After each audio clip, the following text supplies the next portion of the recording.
and I'll put it back on the stand next week. Anyway, Hosea had to deal with all this different stuff. If you're a prophet, you should be living a certain life that goes along with your prophecy, or you should be living your prophecy. And being a prophet is about more than just giving out word all the time, which is what we've pretty much reduced it to. But Jeremiah cried all the time. Ezekiel laid in his own dung and ate it. Yeah. He really did. The people really did some pretty awful stuff. I mean, if we look at it, if we look at Daniel and we look at the 12 boys and we look at the stuff that they had to do, you know, the reality is that God asked the prophets to do hard things. And the prophets that I know today, or the people who I'm going to say call themselves prophets, aren't living the life with it. Yes, Mama? Oh, I thought you had a question. No. Oh, okay. You know, that they're dealing with, they're not living the life that they're supposed to be living. And we could say that about a lot of these fivefold people today, or a lot of these people who take on these callings, or who try to embrace these different things and say they're this, that, or that, the other thing. And then, you know, you have the ones who say they're getting promoted to this or that, or who are all 5 in 1. Only Jesus was all 5 in 1. But they don't have the life that goes with it. And so prophets really should be kind of different. They should be kind of odd. I mean, I understand being socialized in that we do live in different times, and, you know, if somebody said, okay, God told me to go eat my own dung, I'm kind of going to look at them strange and tell them the reasons why I don't think God would tell you to do something that extreme today. But there are things that should go along with the different lifestyles and the different calling that we have. And so a prophet should be reflecting in their own life their prophecy. And if they're not, then that needs to make us very seriously question what they claim that they're called to be. And so every time he slept, every time he ate, every time he got up, every time he got down, every time he went in, every time he took the kids to work, every time he called somebody's name, he was reminded of all this stuff. And so in chapter 2, we saw the rebuke issued by God to Israel through Hosea and Gomer's unfaithful marriage, because Hosea and Gomer's relationship was a type. It was a shadow, which means that it wasn't necessarily the thing itself, but it kind of pointed to it. We talked about types and shadows in Bible study. That it was the appearance of it. It pointed to it. It pointed to that reality. And so they were separated and they were apart, as we talked about in chapter 2, because the way they were, they couldn't stay together. And so that goes to my commentary last week. If you can't stay together, then separate, then get apart. That is in the Word. It is something that is a part of it. God may not love divorce. He may not think it's a great thing. But if you are together and you're miserable and you're driving each other crazy, then the marriage type is destroyed. Then you're not displaying the love between God and His people. Then you're not displaying the love between the brothers and sisters in Christ. And so if that is the case and that is truly where you are, then you need to separate. Which goes to that. But don't play the martyr by staying together. Don't say you're staying together for your kids. Don't torment your kids and punish your kids for your relationship. But God doesn't want us to stay with Him. And this is why we can separate if people are in that state, if we really don't want to be with Him. So if marriage is a type of Christ in the church, God does not make us stay with Him if we don't want to be with Him. And so He doesn't expect that of our marriages. He wants us to follow Him because we love Him and He has drawn us to Him. And so all of this goes along with Hosea. So imagine God's experience with Israel here, where they kept going awry after other gods and beings and after everything but Him, and that time and time again they were pursuing false gods. And so that goes to what we would call spiritual adultery. And that goes to something we talked about, but unfortunately the camera had gone off by that point in time last week, where we talk about adultery is not just about sex. That's the thing that everybody talks about and everybody and sighs and screams and acts weird over when we talk about it.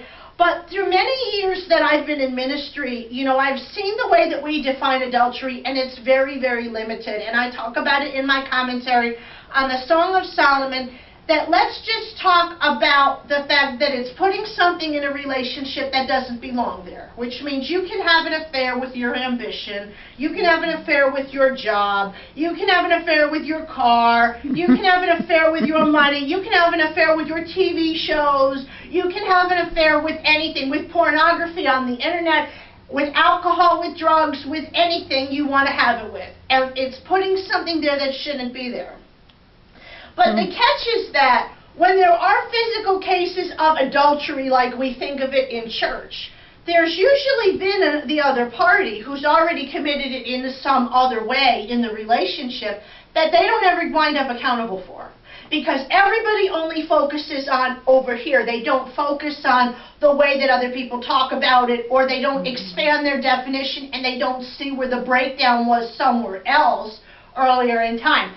I remember in the Sex and the City movie, I believe it was the first one where Miranda and Steve separate, right? Yeah, it was the first movie, not the second one. And they're sitting in the counselor's office because Steve had an affair with somebody else. And he says, so I broke a vow, but what about all the other vows that were broken before that happened? And I always thought that was such an important statement that people don't think about because it was in the Sex and the City movie. But the reality is that there were other things that happened long before Steve ever did that resulted in where that was. And so what we come to as we go through all this stuff is that Israel is wayward, people are wayward, they're not choosing God, they don't want to be with God, is that God made a promise. And that God promised that a time was going to come when all would be right and where all this stuff was going to be over, where those who were far off would come near, and that the problem of spiritual adultery would kind of come and it would cease. And so all of that goes along with that, which brings us up to chapter 3, where he calls Hosea to try to reconcile with Gomer. And so let's start in verse 1. The Lord said to me, go show your love to your wife again, though she is loved by another and is an adulteress. So in other words, they weren't just separated. She was off living with and carrying on in a relationship with somebody else in a regular context. And we don't know what that context was. You know, there are people that try to say, oh, it was a pimp or whatever. I don't know. It doesn't say that. And who cares? I mean, it really doesn't matter. But that she was off living somewhere else. And doesn't that sound like the church today? With all these people who are separated and living with other people, or saying they're engaged to other people, or saying they're marrying other people, and they're not even divorced from the first one, or from the first time. So, we'll get letters about that. Well, but this is the thing, and he says that she's an adulteress, and the little footnote in my Bible, I'm looking to see where G is, it parallels to the other verse there, that's what they're talking about there. Love her as the Lord loves the Israelites, though they turn to other gods and love the sacred raisin cakes. So I bought her. Isn't this interesting, the wording? For 15 shekels of silver and a homer and a lethek of barley. Then I told her, you are to live with me many days. You must not be a prostitute or be intimate with any man, and I will live with you. So in other words, he had to go buy her or pay the price again out of whatever she was in. Interesting. And I mean, that's really some commitment. So apparently, Gomer moved out, did her thing, and now God told Hosea that even though she was off with someone else to go get her, and do we ever think about what that might have been like for him? That maybe he didn't want to do that. They were separated, they were done, they had this thing, okay, God, you told me to do this, this is not looking good now, I'm sick of this is a difficult thing. And then he told her to do it again. And let's never lose sight that this is a type, and this is not necessarily what everybody is asked to do, or what God tells everybody to do in divorce situations or in these circumstances. This was something that directly related to his call. So he went, he brought her a gift, and he told her that she could come home because that's what would happen with Israel. That in other words, God was going to still be there, and they would reach the point and they would want to come back. So we go on now to continue verse 4. For the Israelites will live many days without a king or prince, without sacrifice or sacred stones, without ephod or idol.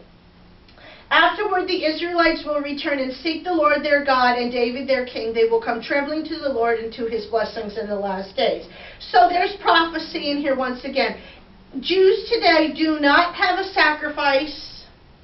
They do not have sacred stones. They don't have ephods, and they really don't have idols. In fact, I meet a lot of people, these Hebrew roots people don't look anything like Jewish people. They don't resemble Jewish people. It's not in any way Judaism.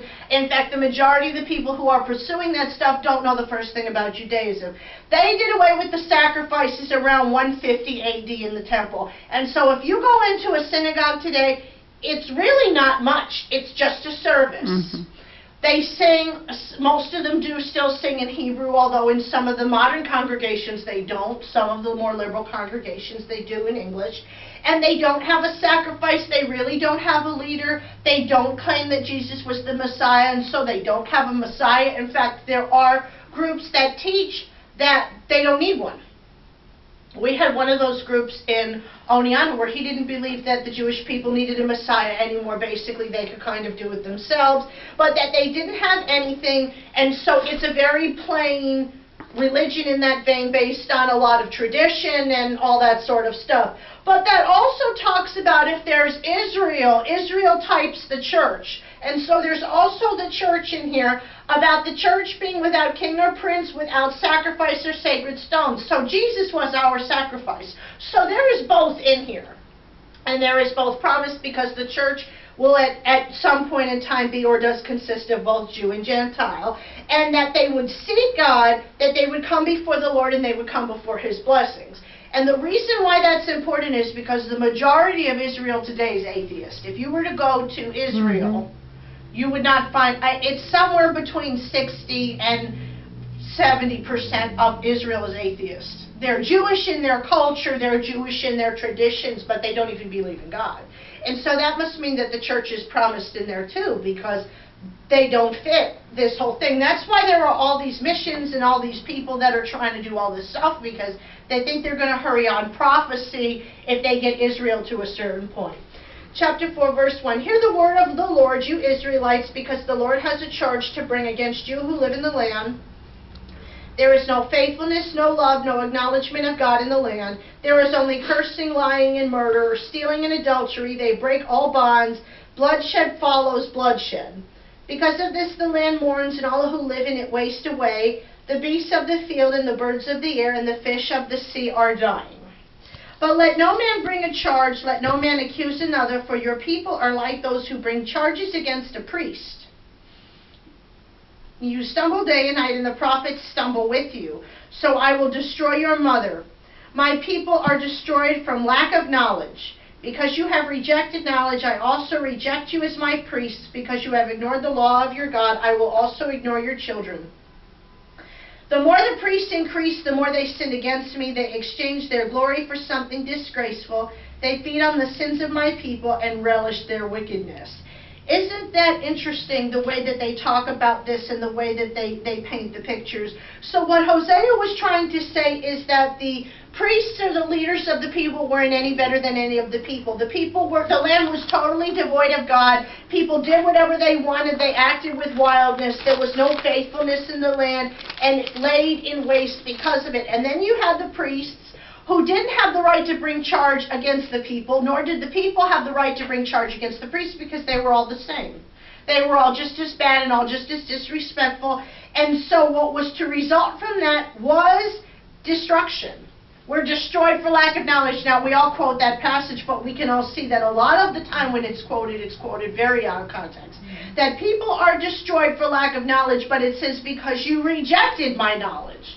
And so it's not that they didn't have access to it. It's not that they didn't want it. It was that they were refusing it. They were refusing and rejecting what God told them to be true.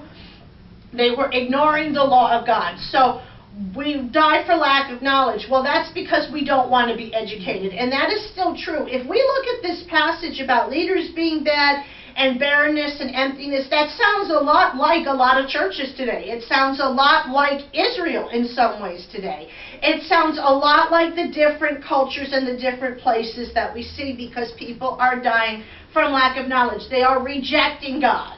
They are rejecting what God is revealing. They are rejecting the true leaders. They are rejecting the true prophets, because the prophets, or the majority of them, as it says here, were running around and just doing whatever it was that they wanted. The prophets stumbled with them. So the priests and the prophets were the two leaders, and we've got an awful lot of leaders stumbling, who think that they're anointed, who think that they're great, who think that they're cute, who think that they're whatever. They get to run around in their ridiculous outfits and be hot, and their big hats and look stupid, or their cute clothes and sit in the front row, but they have rejected what God is telling them to be true. And people do not want to do that.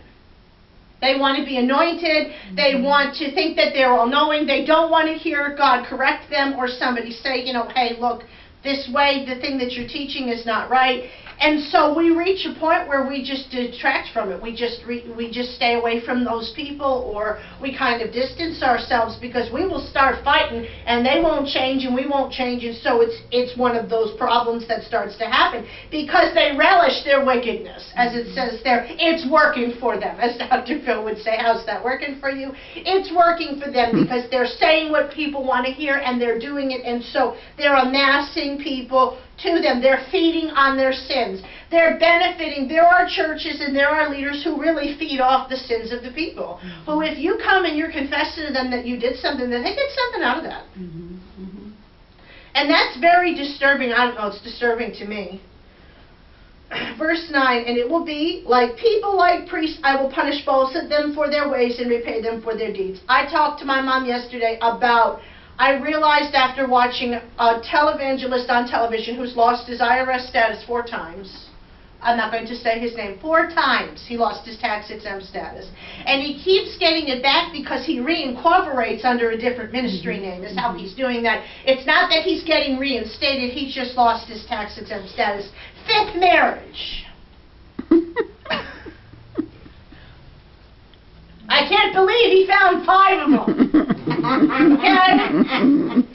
Starts the new year. We were just flipping. Same thing. Oh, this is going to be your best year, and this is going to be this, and this is going to be that. And I said to my mom, well, I figured out the appeal, because I've been trying to figure it out for years, because he's really not that exciting with his miracle water, and he's really not this, and he's really just kind of hypes people up. He really doesn't say much or teach much. What it is about these people, it's comforting.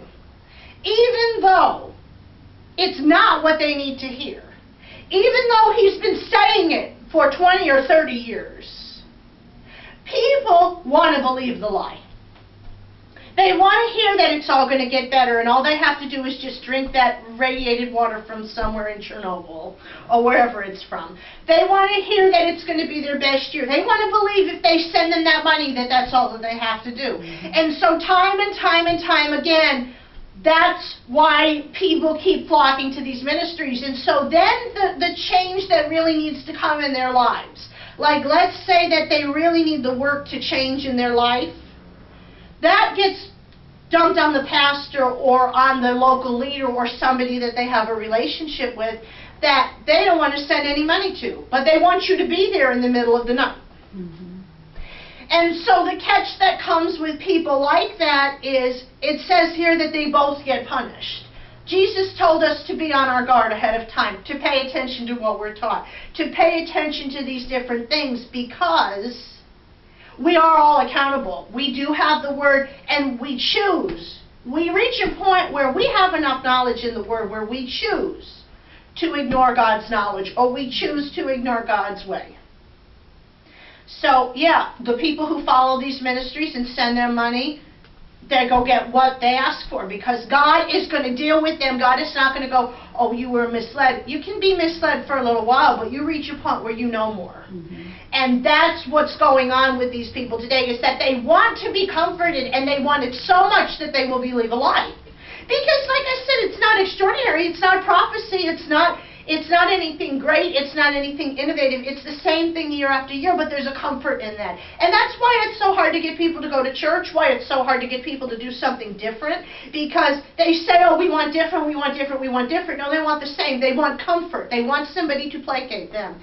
And as it goes on, verse 10, they will eat but not have enough, they will engage in prostitution but not increase, because they have deserted the Lord to give themselves to prostitution, to old wine and new, which take away the understanding of my people.